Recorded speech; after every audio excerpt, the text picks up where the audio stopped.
I'm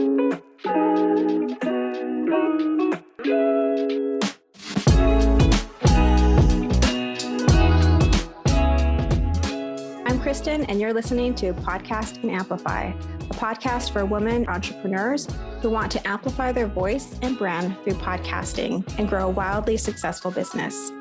I'm the executive producer and host of 2 shows and an entrepreneur, and I love helping women grow their visibility, mindset, and business to the next level.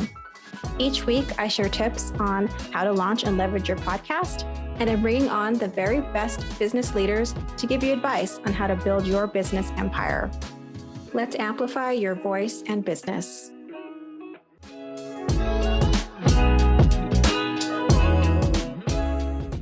Welcome back to Podcast and Amplify.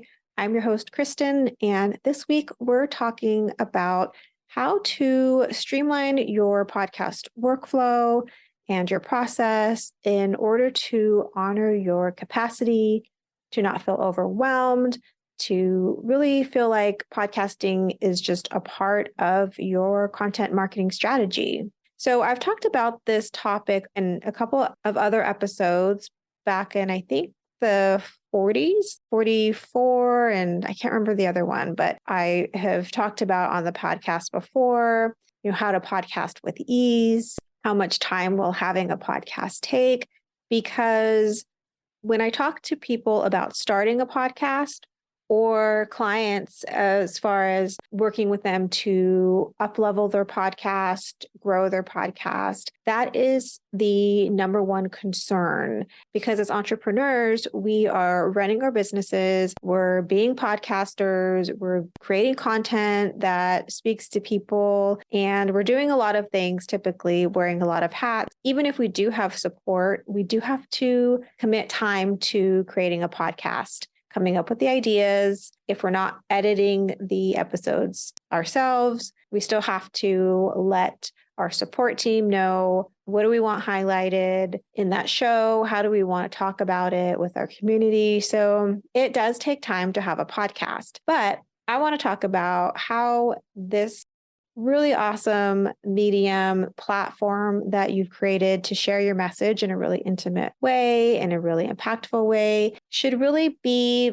just a part of your system of doing things, and it should actually make your life easier. So what we'll talk about today first is how to streamline your process and really prioritize podcasting at the top of your content marketing strategy. So I want to let you know what that looks like and to give you some tips for maybe how to make some tweaks with what you're doing in your podcasting process right now, if you already have one. And then if you're planning on starting a podcast, this is a great episode because you're going to get those tips and that behind the curtain look at what does it really look like to produce a weekly podcast for your business and to build your community. So the number one way to really maximize your podcast and to save time is by making sure that your podcast is at the very top of your content marketing strategy, because you're taking the time and energy to create these episodes, to share your knowledge and to provide value to your audience. So this is a great place to start. This should really be, okay, these are my ideas, and I'm going to invest the time into maybe writing a script. Maybe you're more off the cuff and you don't need a script, but recording an episode where I talk about a certain thing, just like I'm doing right now. So I'm creating this episode around this topic because I know it's something that my audience thinks about, that they want help around. And so this is what I'm creating for you all. I know you all don't want to be more stressed out by having a podcast. So knowing that this is one of the top concerns of anyone listening and wanting to have a podcast or who already has a podcast, I'm creating this content and I'm providing you with some strategies. That's a really valuable piece of content. So why wouldn't I then leverage it across all of my platforms? So this episode right now is going to obviously get published, Apple Podcasts, Google Podcasts, Spotify, etc. And then it's going to turn into an audiogram, a little snippet of the show where I just get to share just one moment of what I talked about today to entice people to listen. That's going to get posted on my Instagram account. That's going to get posted on LinkedIn. Those are the only social platforms that I'm on. But you probably have a Facebook page, or maybe you use Pinterest. So this episode is going to then get talked about on my social media platforms. Then I'm going to talk about it inside my email newsletter, and I'm going to give people a summary of what the episode's about. And I'm going to probably tell a story around it to make that connection. And then I'm going to share some tips from this episode. So they're going to see that I'm knowledgeable, I'm providing value, and if I sprinkle in a little bit of storytelling there, that's a really powerful place to start. And it all started back with my podcast episode. I'm also going to publish this on my website in blog format, and I'm going to transcribe this episode and include that in the show notes on the episode webpage. So then Google is going to pick up on all those keywords, and it's going to start to work in my favor and generate traffic to my website. So this one piece of content has already reached so many different people in different ways in my community because I've parsed out pieces of it and talked about it, but I started with the really important problem that I'm trying to help solve. So that's why it's important to start with the podcast, because you're not going to be creating this separate blog over here that's about something totally different and publishing that. And then you're not going to be posting about 5 different things on social media. You have that content for the week, and you can really break it up and create different types of content that people can engage with. So for example, let's just talk about an Instagram account. So you could create a different piece of content for every day of the week from this podcast episode. Here's what that looks like. So on Monday, you could post a snapshot of your Zoom call with your guest, if it's a guest show, or maybe it's just with you, a picture of you recording, and you can tease that episode and say, hey, I'm going to have an episode coming out on honoring your capacity in podcasting, and that's a post right there. Then Tuesday, you could put the podcast episode out. You can create a static graphic, or you can create an audiogram, turn that into a reel, and you can post that. On Wednesday, you could pull a quote from your podcast, post that. On Thursday, you could create an infographic and a carousel that people have to scroll through and post that. On Friday, you could do a roundup of like, these are the things that went on in this space.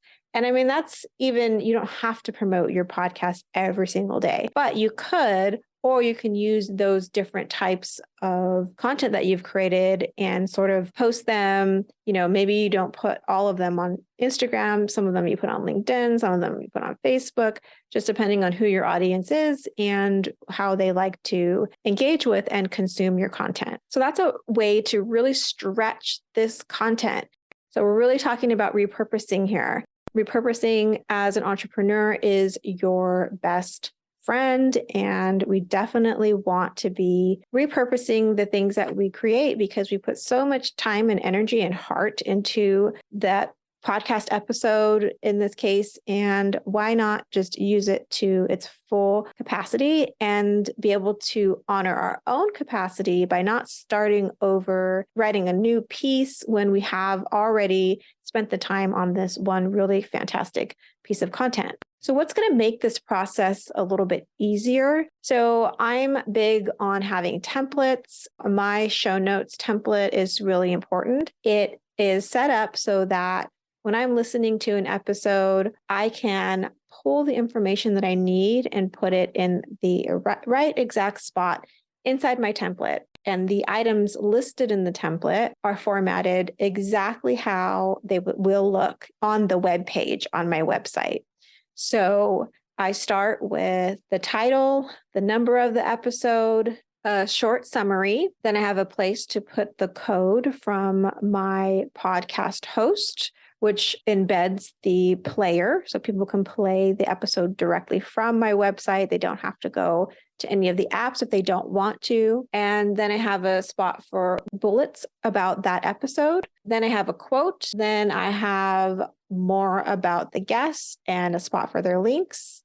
And then I have my Let's Connect links. So a link to my workshop and a link to Instagram because they're on the webpage. So this is really important because this will just get you in that mode if you don't only have to start over or think about what am I focusing on now? The template guides you. It's like, okay, right now I need to give this episode a title and I need to know what the number of the episode is. And now I need to write the description. And okay, I got to grab the code for the player to embed. And then I got to think about bullet points. Oh, okay, the quote. It's guiding you through the process of all the things that you need to think about that you'll be using inside your webpage and also your show notes inside that episode when you go post it through your podcast hosting platform.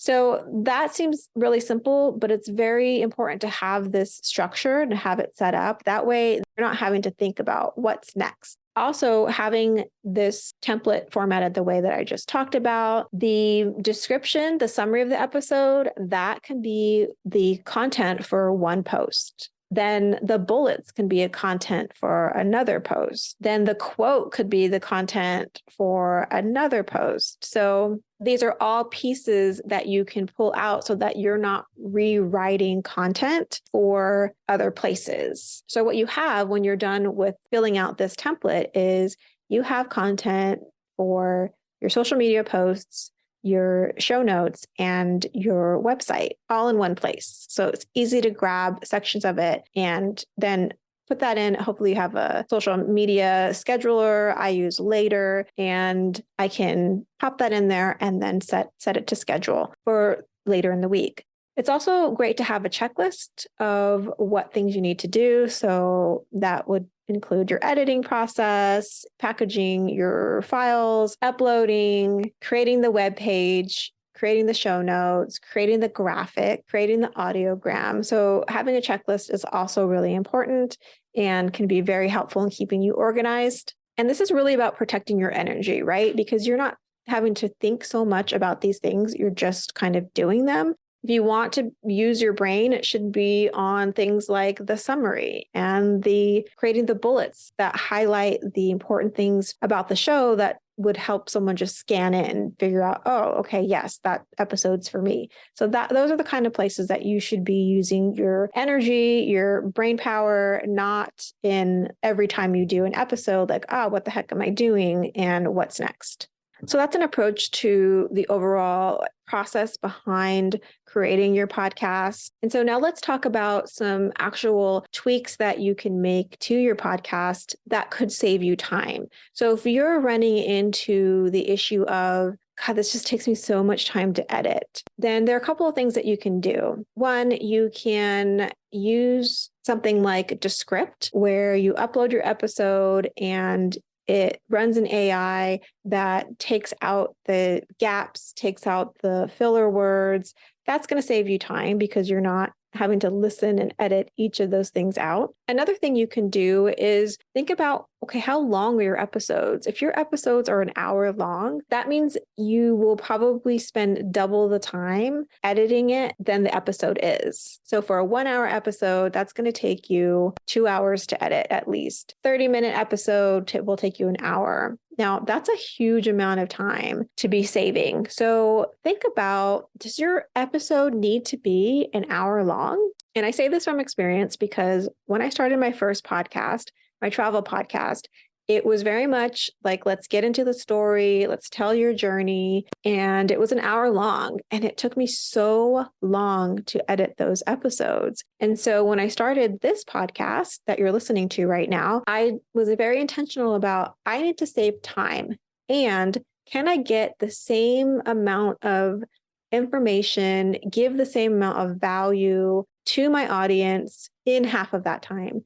And the answer is yes. I've listened to 20-minute podcasts and found them really impactful. I've actually listened to 10-minute podcasts and just been so riveted. And obviously I was like, oh, I wish there was more, but I really felt satisfied after listening to that podcast. So sometimes length doesn't equate value. And what I found for me, and thinking about my audience being entrepreneurs, having not a lot of time, wanting to get the information, not as quick as possible, but in a succinct way, was going to be a better format for me personally in terms of saving my time and my energy, and for my audience, respecting their time as well. Another thing to think about in terms of honoring your time and your capacity is not every podcast needs to come out weekly. Now, I know for most of us, that's the goal. Some people even have a goal of 2 podcasts per week, which I actually did the first year of this podcast. I produced an interview episode, and then I also put out a solo episode where I give a podcasting tip, just like this one that you're listening to. And that was fine for the first year. But what I realized in season 3 was that I didn't really have the bandwidth to create a podcast episode that's a solo episode with a tip every week. And so I let you all know that I was cutting back on the solo episodes, but I was keeping the weekly interview episodes. And I have to tell you, it's been so nice. It's been such a game changer because I wasn't feeling like I had to put an episode out. Now that week gives me the space to think about, what is it that I really want to talk about? What's coming up from my community that I'm really feeling like I need to talk about this, and it's going to be impactful, and I'm super excited about it. And that's a place that I want to be as a podcaster. So that has really helped.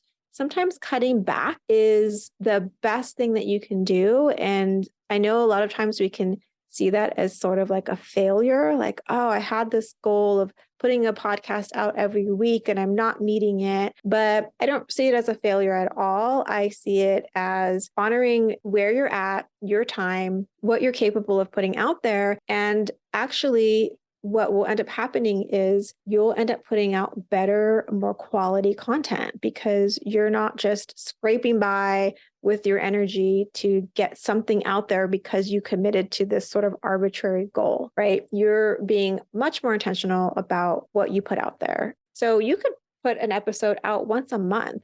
As long as you are consistent, you're golden. Once a month is consistency, as long as you do it once a month. So you don't want to skip a month and then have people wondering like, oh, where did they go? I thought they said once a month, 3 times a month, 2 times a month. It's all great as long as you show up when you say you're going to show up. And then one thing I will say about that is that Apple Podcasts does like weekly episodes. It makes it just more likely that the algorithm will promote it within Apple Podcasts. But we are human and we are not here to serve the algorithm. I'm really passionate about that, about algorithms not dictating our lives and how we operate in them. So you might not get as much push from the algorithm. Also, if you go on seasons, it's important to at least publish a quote unquote bonus episode once every 3 weeks. That way the algorithm still knows that you're publishing episodes.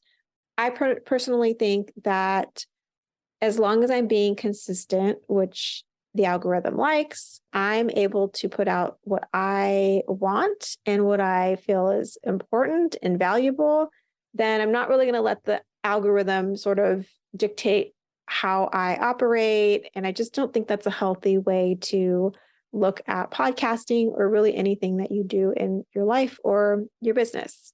So just to summarize this episode, I really want you to focus on what is repeatable and being intentional. So you want to make sure you have your systems in place. You want to think about how are you producing your podcast? What's your cadence? Are these things really working for you? Are you able to repeat them? Is this sustainable? So we talked about having templates. I touched a little bit on having a tool like Descript to help with the editing process, scheduling tools. Obviously, we want to be using those like later for our Instagram and social media posts. I can schedule my web pages to go live through my website host, which is Squarespace. I also can schedule my podcast episodes to go live on certain dates. So scheduling is really important. Batch working. Let's quickly talk about batch working before we end this episode. So batch working can be really helpful in creating your podcast. And I don't mean that you have to do every part of your podcast via batch working, because I know that doesn't work for everyone. But I do think that batch working approach works for interviewing. So I do my interviews across about 2 weeks. And I know that like this is my interview time. And I'm like in the zone. I'm working on questions. I'm prepping. I'm talking to people. So I'm really focused on that one aspect of the podcast. And I'm not getting sort of distracted about other things. And there are so many places that you can do this within podcasting. So I also focus on the graphics for the season in one sitting. I batch work that. I will sit and edit for chunks at a time. I'll create show notes for a set amount of time. So batch working can be really helpful because the idea behind it is that when you are hyper-focused on one thing, you're likely to get that task done faster because your energy is not being pulled in other directions. So that's another way to sort of minimize the amount of time that it might take you and to really just focus and get things done. And then the last thing I want to talk about in terms of streamlining your process is having forms. So having forms is really important, especially when you have guests on your show. You should have one form. I have a form in Google. It basically collects all the information that I will need from that guest, because you do not want to be spending your time reaching out to your guest for multiple times. And I know that's really can be a time suck. So what you want to have is a form that asks all the important questions. It collects their bio, their headshot, their links, anything that you feel will be important to know before they come on the podcast. My form includes a link so that they can go ahead and book at the same time as they submit the form, book their interview time. I have a little disclaimer that they have to agree to, and I have a couple items that they also have to agree to in terms of like, just make sure you listen to an episode of the show so you know what the vibe is. And there are a couple other things there. And so you can create that form and send it out. And really that should take care of a lot of any extra back and forth that you don't want to be doing, because everything's collected in that one form. Obviously from templates, make sure you have graphic templates that you can easily populate with the show title, the episode name, and your guest name if you have guests on your show. And so these are just a few ways that you can really honor your workflow, your energy, how much time you have in your business to work on your podcast, and not get overwhelmed or stressed about having a podcast, because that's the last thing that I want for anyone, is to take on a podcast and to feel like, why did I do this? This is so stressful. I really want you to feel so much passion and joy around having a podcast like I do. What keeps me loving it and the process is by having efficiency built in, having sustainable systems. I know that's the sort of dry part of podcasting, but it is really important to keep you loving being on this medium. And for those of you who don't have a podcast yet, these are all the sort of tips and tricks that you can start thinking about implementing into your podcast process as you're planning your podcast and starting it. So I hope that what I've shared with you today is helpful, gets you thinking about podcasting in a little bit of a different way. And I hope you know that your podcast can be easeful and it can be fun as long as you are intentional about how you are creating it. This week, I dropped a few really great bonuses for those of you who want to reserve your spot to work with me in 2023. If you sign up to work with me by December 1st, then you get these really fun bonuses. I'll quickly go over them. The first bonus is you get immediate access to my podcast resources vault. These are resources that I've created based on my personal experience of being a podcaster for the past 3 years, growing a podcast, and my experience going to conferences, attending webinars, trainings, workshops. So all the things that I've learned and taking the time to learn about podcasting, I've created resources just for you. And so you get immediate access to that. The second bonus is access to my course, Pitch Please, because I really want you to know how to pitch yourself so that you get yeses, you get people thanking you for sending such an awesome pitch, and you get those podcast guest spots, you get those conferences, you get those paid speaking opportunities. Having a great pitch and knowing how to do that is so important to growing your podcast and growing your business and growing your visibility. So you get access to that course. And then the final bonus is you get, and this is a fun one, you get a ad spot on this podcast. So I will create a little ad spot for you talking about your fabulous new podcast to get you in front of this amazing community who tunes in every week. And so I get to share about your podcast, give you a little plug. The ads for this show are typically paid for by sponsors. So you get this ad for free. And so those are some fantastic bonuses that I've curated just for you if you reserve your spot to work with me in the new year by December 1st. So don't miss out on those bonuses. So that's really all I have for you today. And I hope this was helpful. I appreciate every single one of you who tunes in and listens every week. So thank you, and I will see you in the next episode. Thanks for listening to this episode of Podcast and Amplify. If you love the show, make sure to subscribe so you don't miss an episode. And the best way to support this show is by sharing, rating, and reviewing the podcast. For those of you who leave a review, you'll get the chance to win a 30-minute strategy session or a mini audit of your existing podcast. Thanks for listening, and remember, your voice and what you have to offer is needed in the world. Until next week, take care.